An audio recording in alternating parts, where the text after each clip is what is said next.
right, good morning, everyone. And welcome to the final day of Afems. It's still going to be a bumper day, so I hope you're going to be with us till the very end. Yes. Because one of the things I do love about the Makhanda edition is that the dancing and the partying goes on for quite late. So I hope you're going to be there for that. It gives me a great pleasure to introduce today's keynote speaker, Philiswa Lila.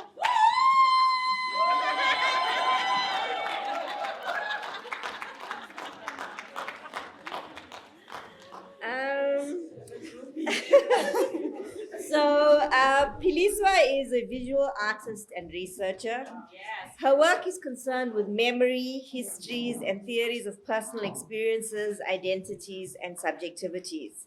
She is the 2018 recipient of the prestigious Gerard Sekoto Award, Yes. which included a residency at the super famous Cité Internationale des Arts in Paris. She was featured in the eminent list of Mail and Guardian 200 Young South Africans in 2022. Lila is currently an artist in residence at the Gender V Project, Urban Transformation and Gendered Violence in India and South Africa, which is hosted by the University of Johannesburg and the University of Cambridge. In this work, she focuses on issues of gender, violence, and inequality by engaging on themes of shared pain and healing, paths of pain, resilience, and vulnerability. Lila has also participated in other artist residency programs at the Bag Factory Artist Studios in Johannesburg in 2013, at Greatmore Art Studios in Cape Town in 2014.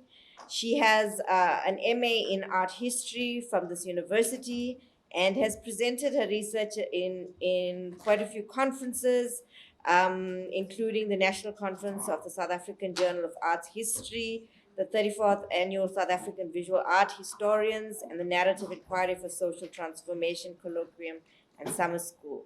Her most recent written work is an essay published in Creative Knowledge Resources Bopa Writers Forum.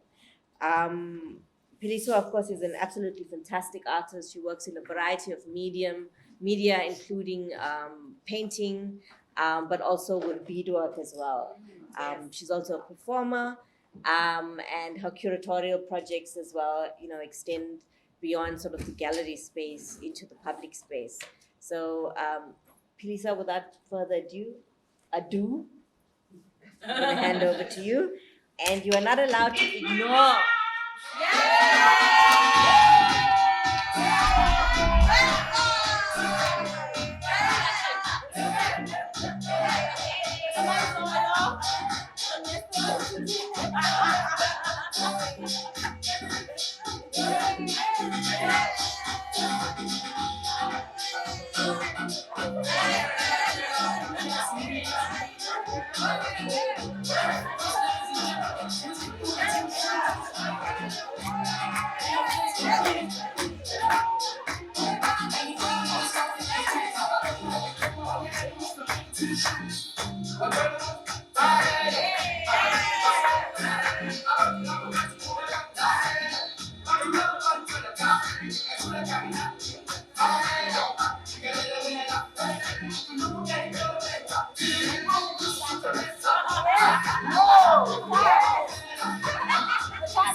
I missed out last night. FOMO. So I thought I'd start the party like this for today, and then tonight is the hour. Yes. Thank you, Charlene, for that introduction. Thank you for inviting me to Afems, you and Linda. When I received the email to be one of the keynote speakers, I was surprised, honestly. I left the email alone for 2 days. I was like, okay, let me just ask and make sure that this email was really for me, and I did. And Charlene then was like, it is addressed to you, Philiswa Lila. And I was like, okay. I accepted only because it's Afems. Like, I started with Afems in 2017. And and I was recruited. I was in a prison there by close to Settlers Monuments. And then Charlene came as my co-supervisor, and I was brought into Afems like Atona Mine. And I didn't know that I was part of the group by just being invited, we picked chairs and did all that work, which is nice, and also listened to all these scholars we read, their work. And Charlene was introducing me to their work as well through my pieces. And it has been a friendship since then. And so I'm really happy and proud of myself, and that's something I don't usually acknowledge, and Charlene is always reminding me. Ooh, don't do that. My name is Lila, so I cry often. So thank you so much, Charlene, and thank you guys for making it this morning.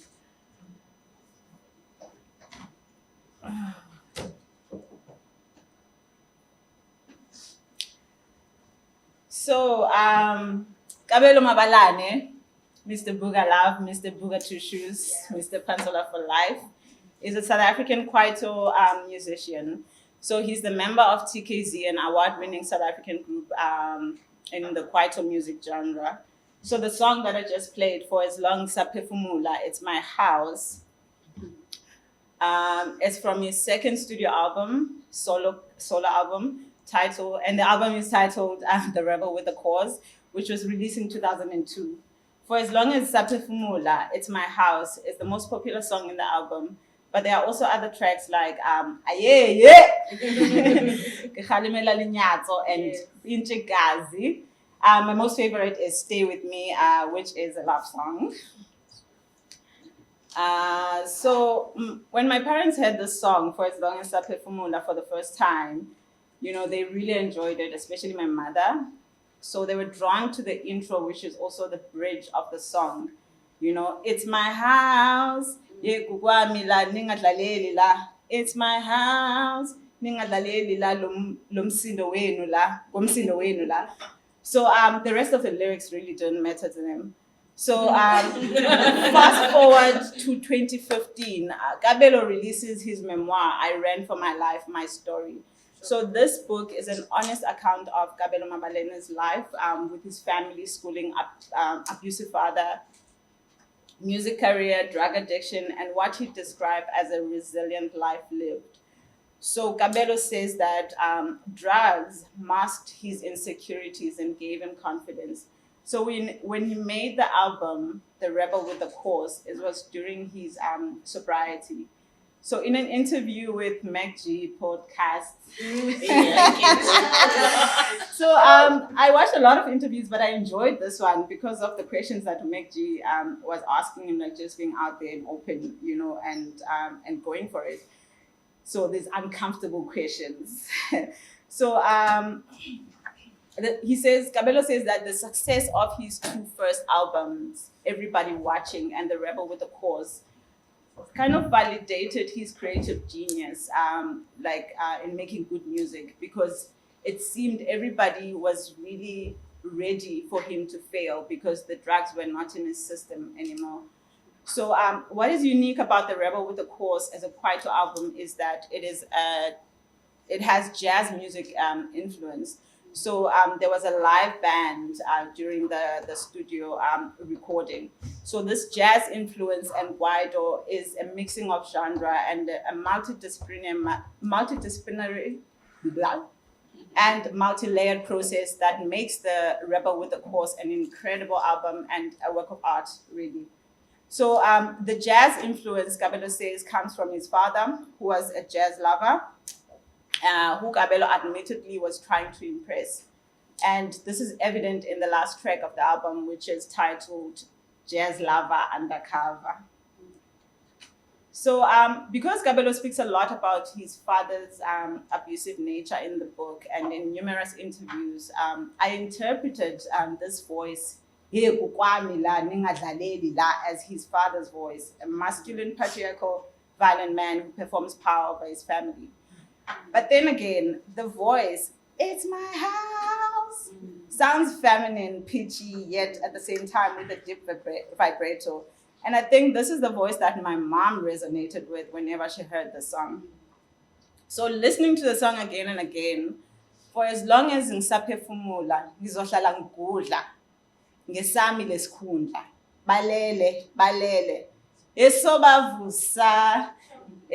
Like, it's a feel-good song, you know? It's motivating, it's affirming. And I think Kabelo, because he's continuing to conquer and transform his previous life of drug addiction, is using affirmation to remind himself and his audience that he's creative.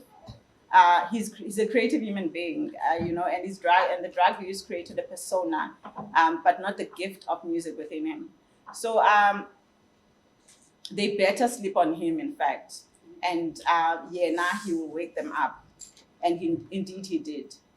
So why did I start with this song? So music is about storytelling, and the artist creates stories using music. And then I also enjoy the fact that there are even more stories in interviews about before, during, and after the creation of the song and the albums.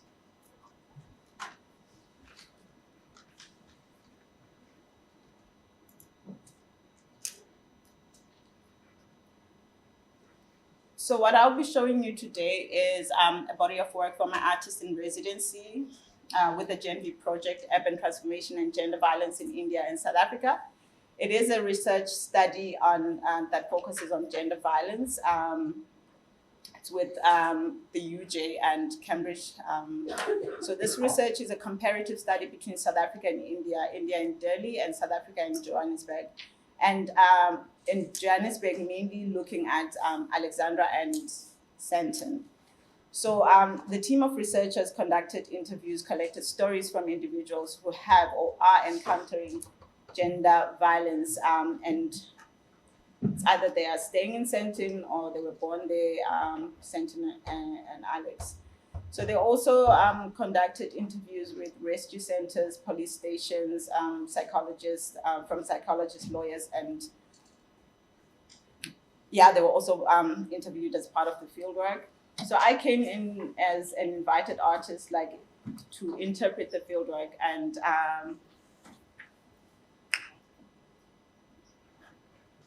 the field of research, like in creative arts. So to interpret the field of research in creative art. But instead of focusing on the individual stories first that were collected from the interviews, I thought it was important to start with myself, to ask myself questions and uncover my own scars of physical and sexual abuse. So the project revealed wounds that were sourced digging deep into the flesh to reveal the bone. And so with this project, I exposed my wounds, which help them breathe and get fresh air and release pus. I'm referencing Shabine there, for the wounds to get some sort of healing. So to quote Homi Baba, remembering is never a quiet act of Remembering is never quite an act of introspection or retrospection. It is a painful remembering, a putting together of dismembered past to make sense of the trauma of the present.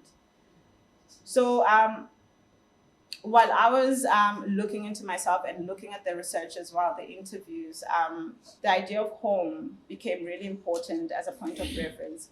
So a lot of the interviewees were speaking about home, where they come from, and sharing those stories with family, people and their community. So and the atmosphere of all of that. What is the home for them, and what did it create for them? And then it builds up to when they tell stories about physical violence that took place at home and outside. But more especially how our homes make us feel as children. So these structures and the objects in them. So most of my work is based on childhood experiences. So I'm a visual artist.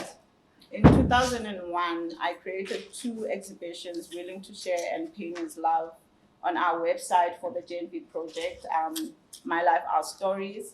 You can check it out. So today I will be showing you some of the artworks from Willing to Share. The presentation is about experiences and memories that come up in the process of making the body of work in Willing to Share. So in the presentation, I am willing to share the stories that come up in my mind, in my memories, that accompany the art-making process. So I am a multidisciplinary artist who enjoys experimenting with ideas and realizing them using various materials that include painting, beadworks, performance, installation art, photography, and video and text. So I use writing as a medium in my art making process. So the writing is to make art. So the writing as text is an image, which means that the text is an artwork. So it's not an interpretation of the artwork, right? I hope that makes sense. So and here I'm referencing Maria Ponti, of course. So far, so I will share the process of thinking, as conscious reflection on action. This means the thinking and the making, and vice versa, as an embodied experience. So reflection on action includes a process in which I, as an artist and practitioner, reflect on thinking, actions, and feelings in connection to the events that accompany the art making process. So this writing mostly takes place in my studio.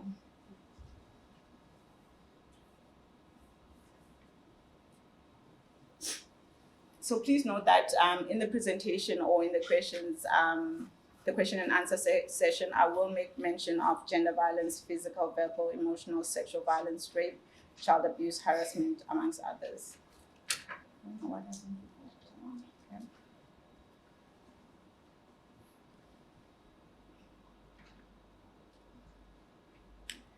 Kukwam. It was her first time hitchhiking. She looked very uncomfortable. Hitchhiking was something that my mother was obviously not used to. We were going home for the weekend, home in the village, Eshukabush, Buteng. My father was away for work and could not drive us as he usually would have done. I'm not sure what was the main reason that we had to go. We had to hitchhike. Maybe there was a funeral, which was often taken seriously when it came to supporting family, grieving family members. My mother came back home with a hard cardboard box. She teared the sides that folded the box to close. And she also bought a new big pen, a black pen. So this was a week before our trip, our hitchhiking experience. She started by outlining the alphabet SK in capital letters, then went in and shaded the inside of the letters. I asked if I could shade in as well. She gave me the pen while checking that I did not go outside of the outlines, which I didn't. SK is the number plate for a small congested town called Manfreya, where we would get off. From there, at another hitchhiking spot, we'll flip the cardboard to show the other side that is marked with capital letters NCW, a number plate for Kokstad. However, we'll get off at Sugarbush stop just before Ndabankulu. From that stop, we'll walk about 3 kilometers before we get home as the sun sets. I'd always seen people with this same lettered cardboard when we drove out of the city in Mthatha, people hitchhiking by the Mthatha Dam. We often passed them with our Toyota bike with a canopy that my family owned.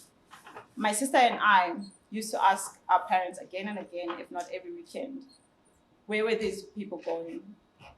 As we grew older, we started to understand letters becoming words and we were able to read. We created a guessing game out of these different alphabetic letters. We are below a cardboard like a little XO.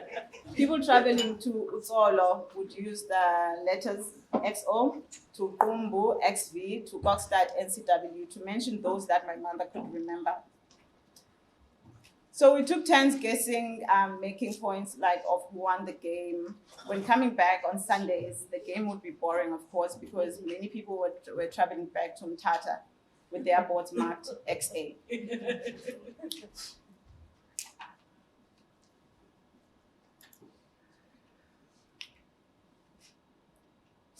Kukwam Apha.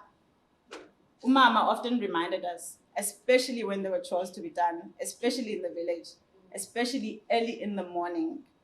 We'll hear her as she gets near our bedroom door, murmuring words, and then she opens the door. Basalele! They're still sleeping. I know ni pampen. You must be crazy. You must be crazy. Kuchayelwa nini? When will the sweeping start? Apha kwam. Apha kukwam is a reminder to children, not only to children, but another woman and man, that as long as you are in our yard, you must be respectful. My mother knows the power of the statement, Kukwam Apha, especially when men and some female neighbors think they can pass her and go to her husband to ask for things. They must not forget that she is a working woman. She has built this home with her own money and strength. Gamandla amlana, she would say in irritation. And everything in this house belongs to me, she will add.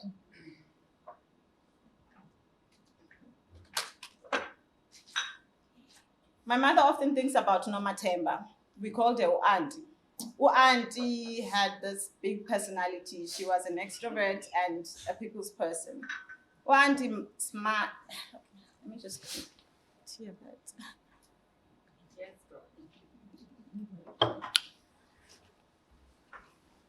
Auntie's smile made her cheeks plump up like cherry tomatoes. Her eyes always lit up when she saw us children. No matter the time of day, she'll smile and ask how you were doing. Kunjani mntanam?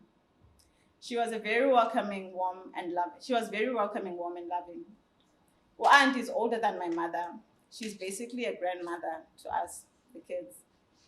So when it comes to hiring help, Umama preferred people from her village, Kwamnyamane, because it will be hard for them to travel back home often. And then they will not be distracted with friends. Mnyamana is very, very, very, very far. Yindawo emnyama nyani. Nabantu bakhona bamnyama tsu. Utata, my father, would often make this joke about Umnyamana as a very dark place, just like its people. Dark meaning that it is an extreme village life with no electricity, and its people are also have very dark skin. He'll add that kodwa ke mkam, mna ndakhetha wena mkam. Basically sweet talking my mother, because he chose her out of all the girls with various skin colors, color tones that were out there in the world. Well, Auntie is hired to take care of our home in the village, the home that my mother and father built for us, their kids. But home, kulotata, kusemjelweni, an hour and a half walking distance. Our other house in the city, where my mother and father both work, it's where we also attend school. That's why they've hired auntie to look after our home. When Sandona apha kitchen Magaba, auntie calls out from the sitting room. When my mother was around, she would do the cleaning. Our home, which is in the village, will never be clean until my mother has done the cleaning. Aqoqe yonke indawo. Nenza iti auntie. My mother responds, shouting from the kitchen. She called her auntie out of respect and because of the age gap. One day before we left for home, traveling from our house in Amtata to the village, Umama called me and my sister aside. She asked us about a song that was always playing on the radio. We listened to Mhlobonene, the Xhosa radio station in our house. Kukhona man le ngoma edlala oko pha eredweni. She's asking about this song, she's asking about this song that has the name Unomathemba. Umama asked me and my sister, but also like as if she's trying to think about the song. And then immediately my sister shouts, oh, Unomathemba, lebethu sendode. Mama kuyazi ukuthi umntana kakajayivela uphambene, uxakile. So basically, Unomathemba is this girl who likes partying. She's a party animal. She's always out there partying. And the musician is asking, does your mother know that? Does your mother know that you party like this, you dance like this? So my sister is busy singing the song. And then, Jonga ke mntanam.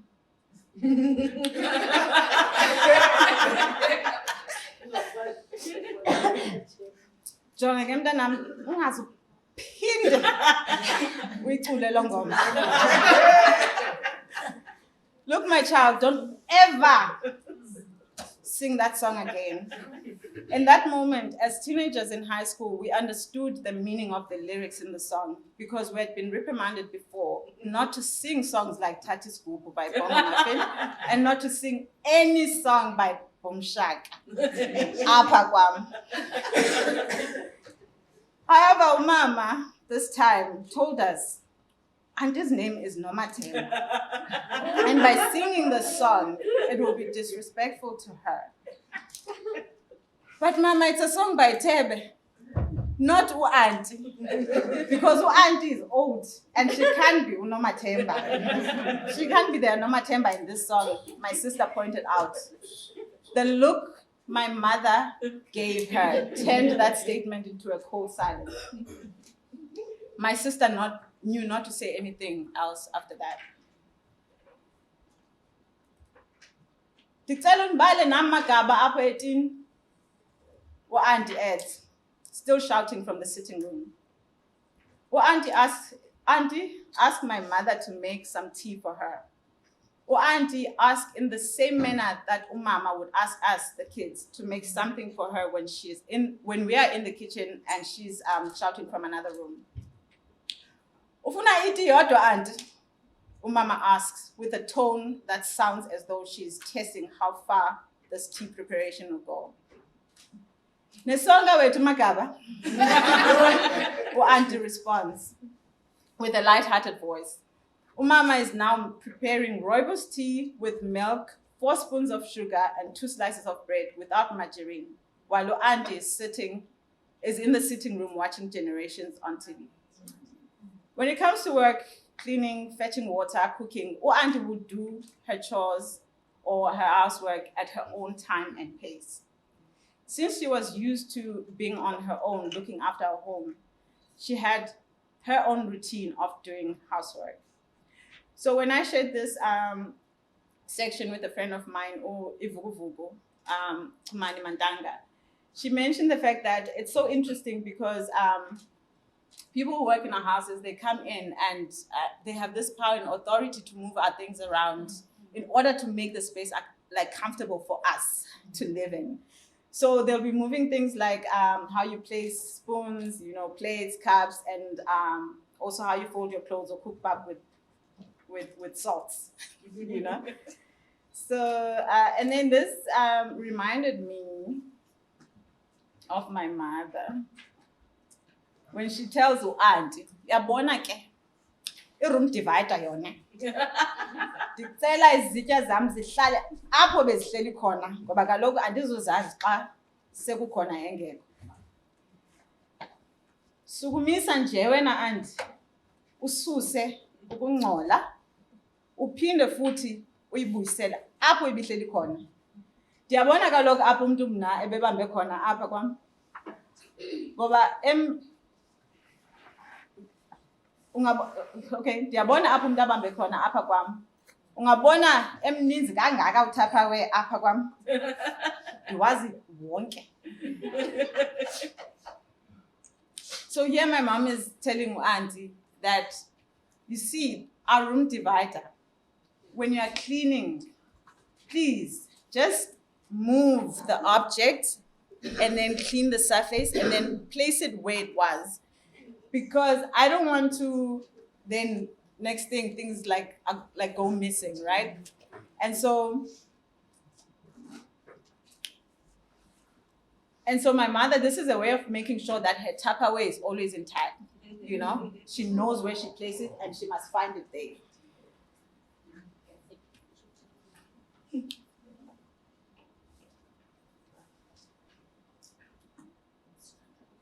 Ilokwe Christmas. So the childhood teachings and reminders about work for a young girl used to make me feel like no matter how much I tried, I could never keep up with my mother no magas. They'll never be satisfied.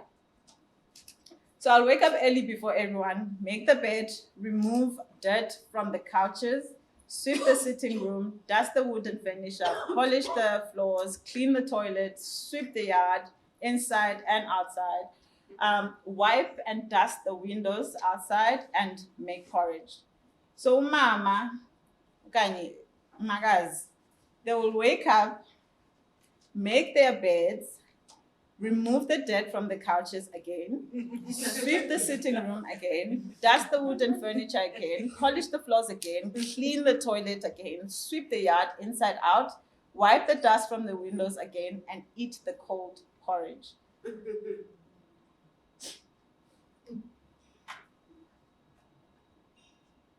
So chores or housework amongst women who brought me up, mama, magazi, not dadabawo, is something a girl should pride themselves in. That's what they used to tell us, me and my sister. So housework is interpreted as cleanliness, as something that makes a girl child shine. So comments like, who will marry you? Who will marry a girl who does not know how to work? You know, it will be an embarrassment to their parents and their family. So I grew up understanding that as a girl, in order to get married, you have to be clean. You have to know how to clean. So, and I understood that clearly because the message was that we were, like, because they were never satisfied, so we'll never get married, basically. So my mom's favorite word would be iqeleko. Wambona emhle emomozela ehamba pha. Oh, ngasiyobona apha hlala khona ipenti pha emnyango. So iqeleko is like a dirty person. So she's describing any girl. You can see how her beautiful outside. But if you go where she's staying, you'll find her underwear by the door.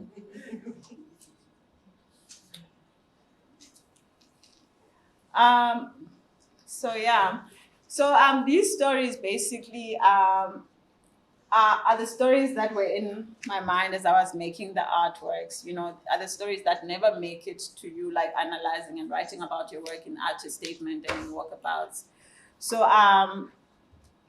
they are important for me to share because of this process of writing and in understanding what is my voice in writing and what is it that I want to write outside of what we are taught in art history, for instance.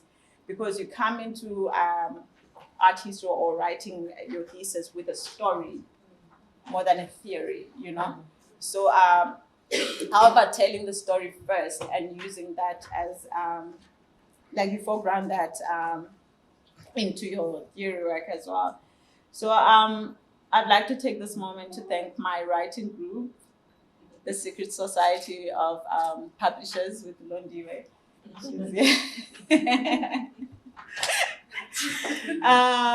So that's where we practice writing, we do the writing, and it's a space that has given me the confidence, to use this tool of writing and not be apologetic about it, to express myself in the way that I want to express myself. So I'd like to play this last audio, which is based on this particular artwork. So when I started with the project, the GNV project, I went to the art store, bought my canvases and my materials, and I painted the canvases, but I was feeling stuck at the same time because I wanted to paint the stories, right? But I knew it was not gonna come out the way I was thinking about these stories, the way they were, everything was happening in my mind, So there was this day where I was tearing them apart because I was like digging in, trying to get behind, the canvas in order to bring the stories out. So I started recording myself because I thought I was just interested. It was just interesting for me to be tearing the canvas instead of going to buy a frame, and so I'll just play this to end up my presentation. There used to be these perfect images of my family. I don't know what happened to them. When I found them, they were very traumatic. As we 4 days ago.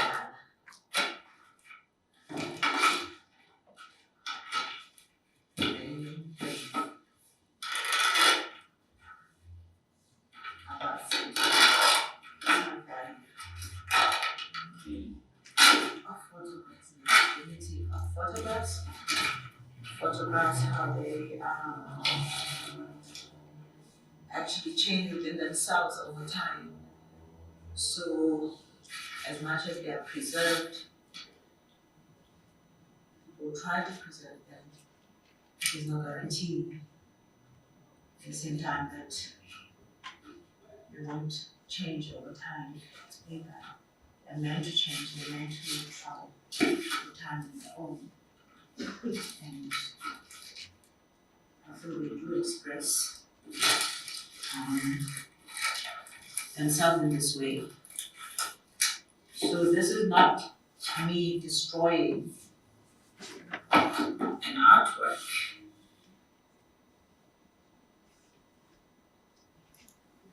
Thank you.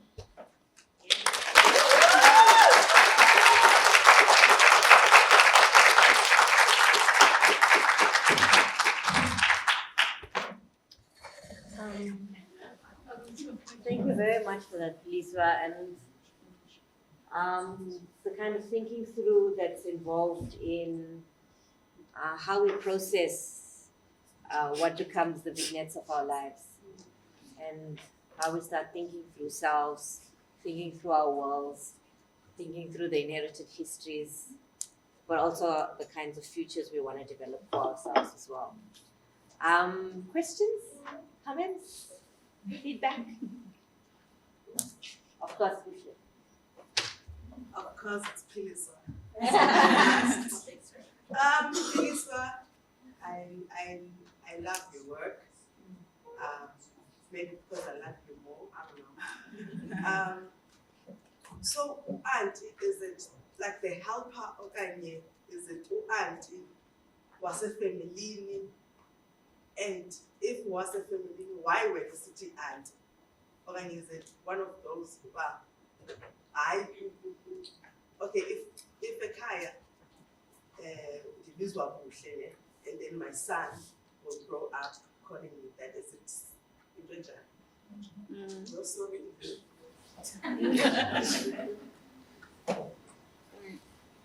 So Andy is she's a helper in the sense she's not a helper at the same time because ekhaya masezilalini akukho mntu, you know, there's no one there taking care of the house, so she's there to open and make sure that nobody breaks in, basically. So she's introduced as auntie because when we were growing up, even our neighbor was auntie, not mamaka. So you always say aunt. So it's not only within the family, but any elderly person you call them aunt. Yeah.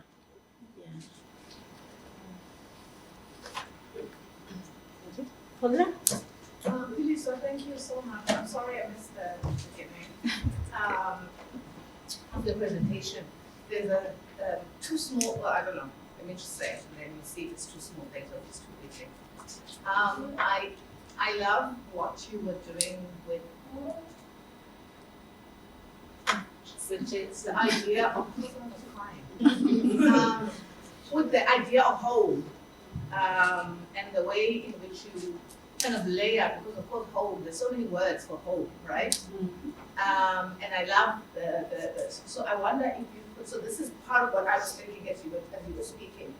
So in many ways it seems to me that what your mom is saying, and she's saying Kukwam Apha, she's of course it's a state of ownership which is necessary which is necessary, but it's also joyful, I think, in the way that it's this thing that she wields, and sometimes a magic wand, and sometimes an assertion of like, this is my home. It's an it's a pushing back against kind of patriarchal attempts to displace her and kind of put her in a secondary.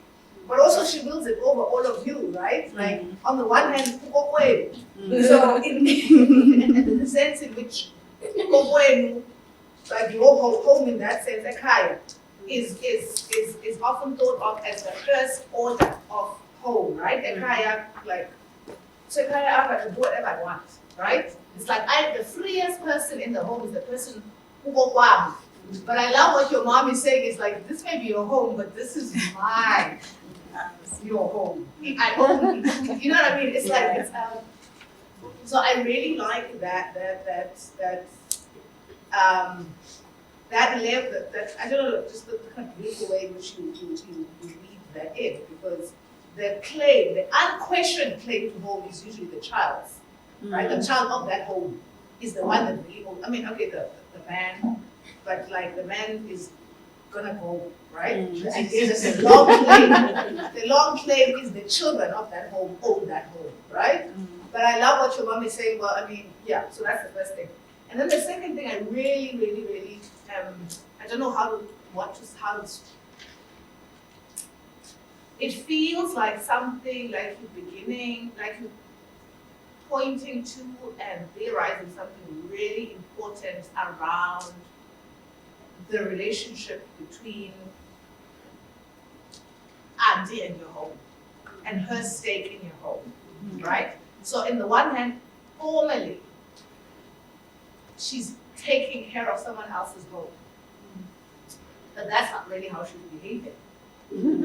And even Mama, who say Kukwam Apha, recognizes that she will think that she can bully you in the way the parents like to bully children.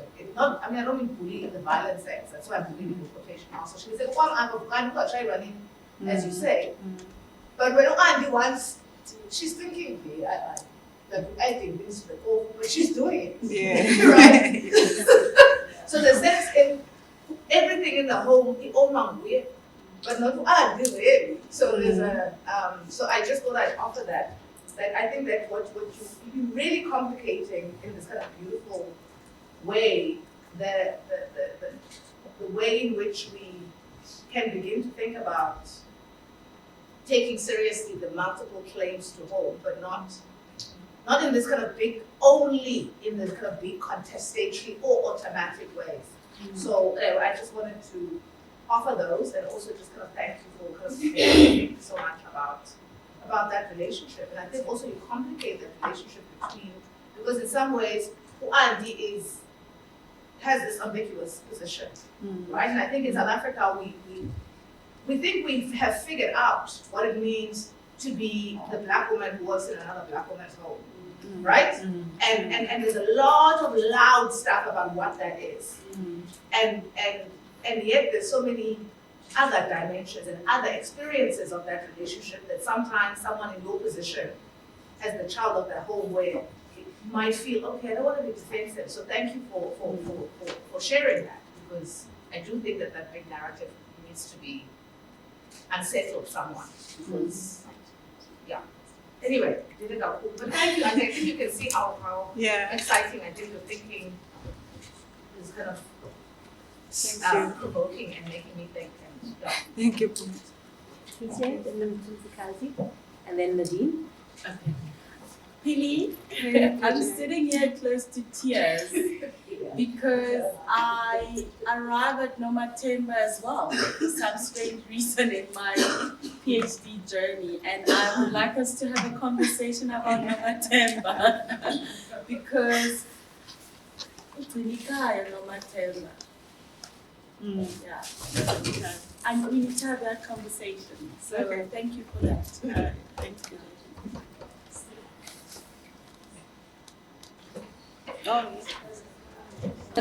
So the work is beautiful. I like Ethiopian Christmas. Yes. Like it reminds.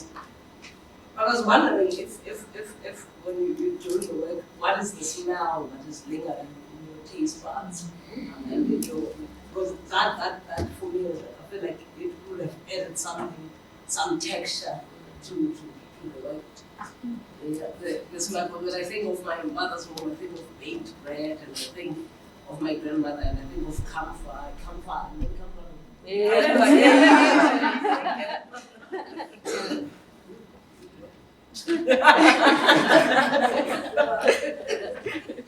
No, I'm done. Okay, thank you. I've noted that. Because I don't explore it that much, even in my first essay, the other essay. I think I explored touch, because that one is about the photo album, when you're sitting together, the proximity, but also the touch of the photograph and how you handle the photograph, versus you just going in with your fingers, and what is that difference in an album as well. I was also thinking that it's like the editing, when you were writing, trying to express what you say. So how does that relationship go? Do you take a lot of things out, or do you sometimes fight with that? This might be too much, but I'm also thinking about my mother, and this is her home, so there are certain things that I cannot say. You talk about hitchhiking, and you were saying you are sending a warning and a trigger warning to us, and I felt like there was a thing there that you did not say that you maybe wanted to say, but maybe because of the things that there are certain things that I cannot say as a child, or I'm totally upset.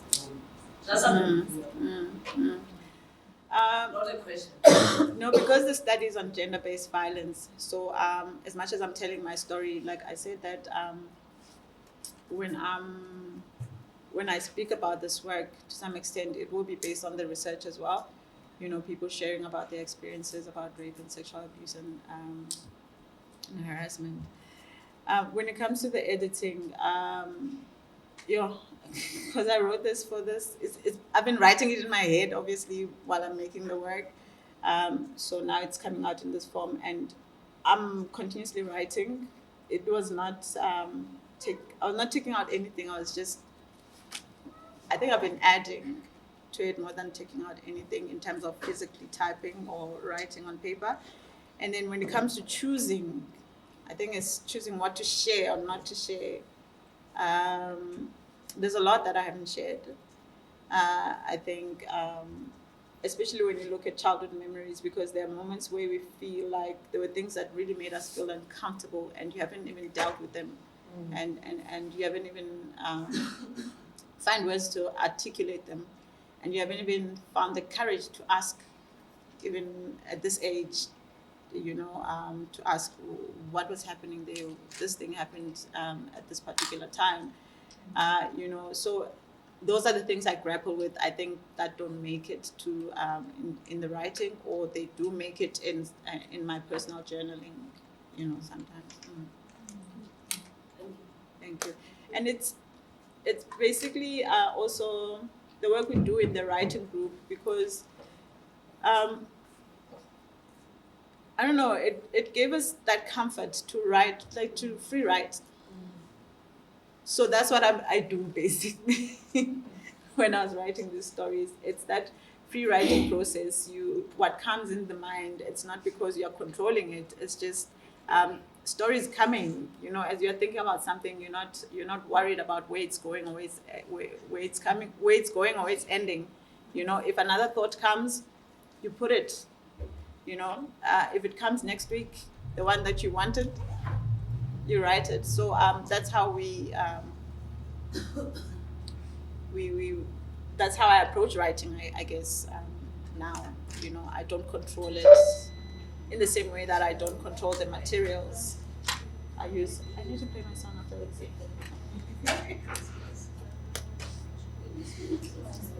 Thank you so much.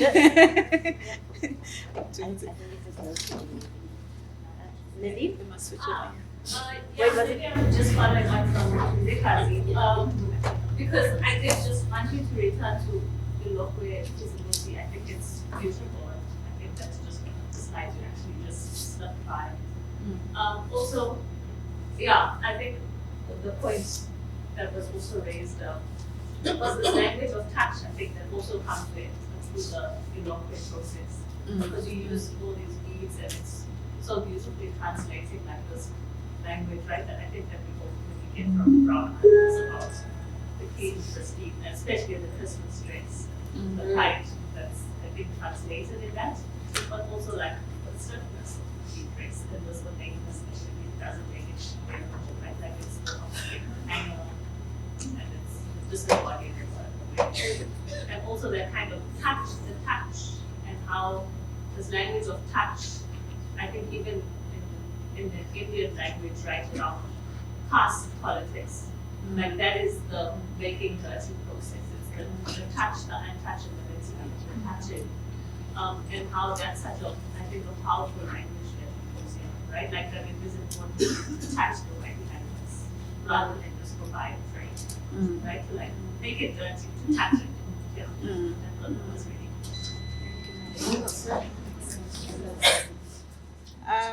the dress is made out of beads. So with that, here I shared about work, but mainly it's about menstruation as well. As a girl child going through menstruation, and I was never taken through that process. Like it was like Nancy Ped, Pagapa, and then that was it from from Magazi. And then what came after that were just ubuqeleku. How ubuqeleku, the word is there even before you menstruate, because it's about your panty. It's always about your panty. As a girl, you're like you how you are like the metaphors, I don't know, the references they use, they always lead to your panty. in terms of your cleanness, it doesn't matter what the conversation is, but it will always be about you and your panty. And so when it came to menstruation, then you're always worried now not to mess your panty, to a point where you, like, I started hiding panties, so now you don't end up washing them, you forget it. And then who comes into the picture again, would say, okay, now the person is going to has found the panty, and you're afraid to even say that it's because it's got a stain. That's why I folded it, because I thought I would wash it later when you're not around, So I made the bead work for that reason, but also I had a dress, a Christmas dress that disappeared just the week before Christmas. So with that story, it's also based on family members, like you bring in family members, cousins, and because our parents are the ones who are working, they can provide and all of that. So they come for holidays, and then my dress disappears just before Christmas, and we know who stole it. But We never discuss it. It is never discussed. But the culprit is the auntie, like the person who's a helper. You know, they become the person we're suspicious of. But at the same time, we know the truth. You know, we know who took the dress. So final question from Dina, and then okay, that's no. We have to. Sorry, you have to end the session. Okay. So I'm interested about the joke that your mother shares with your father. Sorry, because she talks about your skin, blackness, or nyama, and then you are my favorite dark skin person. One would likely to assume that this is an act of colorism, but can I assume that in the Xhosa or in your family, this is a term to compliment the beauty of the dark skin, or to say, even like it's a nickname, it's a beautiful nickname, but I take it used, but you have a beautiful dark skinned child. So can you please elaborate on that, or am I losing my mind? No, you're not. No, you're not losing your mind. I do have work that touches on that colorism, because what I brought into this text was this sense of humor. I think I picked it up in Ama Ata Aidu's work, and also Bell Hooks, how she writes about her home, like she takes you inside, you know. So I do have a work where I speak about this colorism because I'm dark as well, and I thought I was even dark like abantu basemnyama now. Because I remember my cousin who used to make fun of me, like Mama would say at home, and that for her is a compliment, but my sisters and my cousins then turn it into a joke, and you know, like they make fun of you. They use that term to make fun of you, and so so it was always difficult to love this nickname, but at the same time hate it because in the way that it was used. So there's a song that my mom used to sing for me, almost like a lullaby. Damfumana ngonailo kumaxesha abuhlungu anganithemba nampumelelo. So it was this man who used to own a horse, and he would ride this horse going for work and then come back and would sing this song for her daughters, because Nylon is the horse that he uses to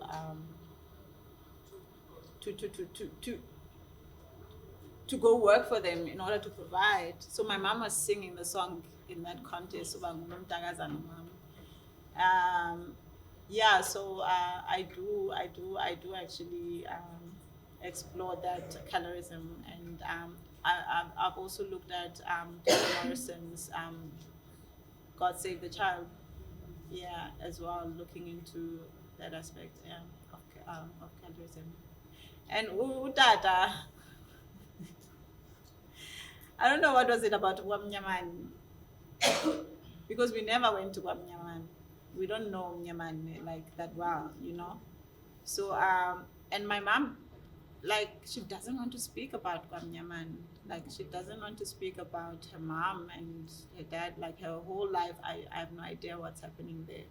And yeah, every now and then I ask, but you can see, like, she knows everything about her marital life, like the family structure, the family tree.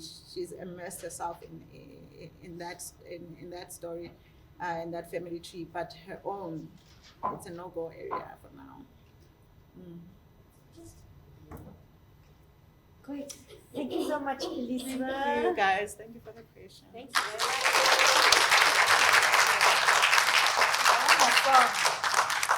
You can play us out with your song. No. Password. Password. So please, T.